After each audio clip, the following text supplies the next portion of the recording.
Hello everyone, welcome back to the channel. In this video I'm going to walk you through an easy step-by-step guide on how to buy BTC with Kraken Pro.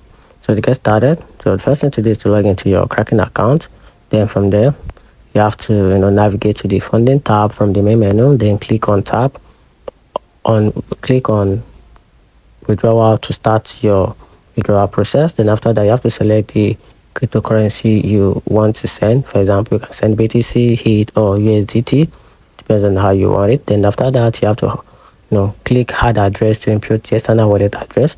Then once that is done, you have to paste the destination wallet address carefully. So for some coin like SRP, XLM, also enter the required destination tag or memo, which is very important. Then save the address after verifying it correct.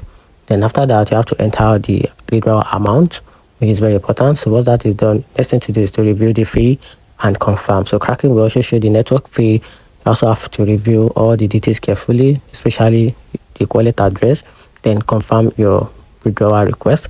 Then after that you have to complete two-factor authentication if enabled on your account. So if not, you can just proceed. Then after that you have to wait for processing. So once that is done, withdrawal process times vary depending on the network congestion, and also you will receive a confirmation email once the withdrawal is being processed. And that's how you can simply buy BTC with Kraken Pro. Find the video helpful, turn on the notification button and subscribe for more. Thanks.